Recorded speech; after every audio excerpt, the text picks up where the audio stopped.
ಇವತ್ತು ಸುಮಾರು 80,000 ಆಸನಗಳುಳ್ಳ cricket stadium ಅನ್ನು ನಿರ್ಮಾಣ ಮಾಡ್ತಾ ಇದ್ದಾರೆ. ಅನೇಕಲ್ಲ ಸೂರ್ಯನಗರದಲ್ಲಿ ಅಂತಾರಾಷ್ಟ್ರೀಯ ಗುಣಮಟ್ಟದ ಕ್ರೀಡಾಂಗಣ ನಿರ್ಮಾಣಕ್ಕೆ ಮುಂದಾಗುವ ಮೂಲಕ ಕ್ರೀಡೆ, ಪ್ರವಾಸೋದ್ಯಮ, ಉದ್ಯೋಗ ಸೃಷ್ಟಿ, ಆರ್ಥಿಕ ಬೆಳವಣಿಗೆ ಸೇರಿದ ಹಾಗೆ ಎಲ್ಲಾ ದೃಷ್ಟಿಯಿಂದ ಈ ಭಾಗದ ಸಮಗ್ರ ಅಭಿವೃದ್ಧಿಗೆ ನಾವು ಮುನ್ನಡೆ ಇಟ್ಟಿದ್ದೀವಿ ಅಂತ ಮುಖ್ಯಮಂತ್ರಿ ಸಿದ್ದರಾಮಯ್ಯ ಹೇಳಿದ್ದಾರೆ. ಗುಜರಾತ್ನಲ್ಲಿರೋ ಕ್ರೀಡಾಂಗಣ 90,000 ಆಸನ ವ್ಯವಸ್ಥೆ ಇರುವಂತದ್ದು ನಮ್ಮ ರಾಜ್ಯದ 2ನೇ ದೊಡ್ಡ ಕ್ರೀಡಾಂಗಣವಾಗುತ್ತೆ. ಇದರಿಂದ ಪ್ರವಾಸೋದ್ಯಮದ ಪ್ರಗತಿ ಜೊತೆಗೆ ಸುತ್ತಮುತ್ತಲ ಊರುಗಳ ಆರ್ಥಿಕತೆ ಕೂಡ ಹೆಚ್ಚಾಗುತ್ತೆ, ಉದ್ಯೋಗ ಕೂಡ ಸೃಷ್ಟಿಯಾಗುತ್ತೆ ಅಂತ ಸಿದ್ದರಾಮಯ್ಯ ಹೇಳಿದ್ದಾರೆ. ಅಂತಕ್ಕಂಥದ್ದನ್ನು ಮನಗಂಡು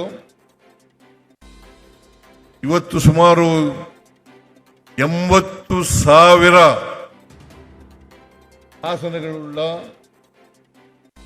ಕ್ರಿಕೆಟ್ ಸ್ಟೇಡಿಯಂ ಅನ್ನು ನಿರ್ಮಾಣ ಮಾಡ್ತಾ ಇದ್ದಾರೆ. ಏನು ಚಿನ್ನಸ್ವಾಮಿ ಕ್ರೀಡಾಂಗಣದಲ್ಲಿ ಕ್ರಿಕೆಟ್ ಸ್ಟೇಡಿಯಂನಲ್ಲಿ ದುರಂತ ನಡೀತು, ಅಲ್ಲಿ ನಾವು ಸರ್ಕಾರ ಏನೇನು ಕಠಿಣವಾದಂಥ ಕ್ರಮಗಳನ್ನು ತಗೊಳ್ಬೇಕು ಅವೆಲ್ಲ ತಗೊಂಡಿದ್ದೀವಿ. ಡಾಕ್ಟರ್ ಪರಮೇಶ್ವರ್ ಅವರ ಅಧ್ಯಕ್ಷತೆಯಲ್ಲಿ ಸಮಿತಿಯನ್ನು ಮಾಡಿ ಅವರು ಏನೇನು ಕ್ರಮಗಳನ್ನು ತಗೋಬೇಕು ಆ ಕ್ರಮಗಳನ್ನೆಲ್ಲ ತಗೊಂಡಿದ್ದೀವಿ. ನಾನು ಈಗ ತಾನೇ ಜಮೀರ್ ಅಹಮದ್ ಖಾನ್ ಜೊತೆ ಮಾತಾಡ್ತಾ ಇದ್ದೆ. ಗುಜರಾತ್ನಲ್ಲಿ ಇರ್ತಕ್ಕಂಥದ್ದು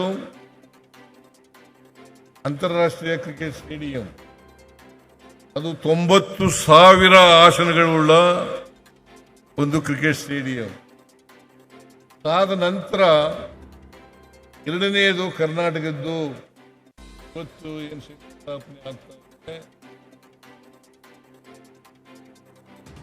ಆನೇಕಲ್ ತಾಲೂಕಿನ ಜಿಗಣಿ ಹೋಬಳಿಯ 4ನೇ ಹಂತದ ಬಡಾವಣೆಯಲ್ಲಿ ಈ ಕ್ರೀಡಾಂಗಣ ನಿರ್ಮಾಣ ಆಗ್ತಾ ಇದೆ. ಇದಕ್ಕೆ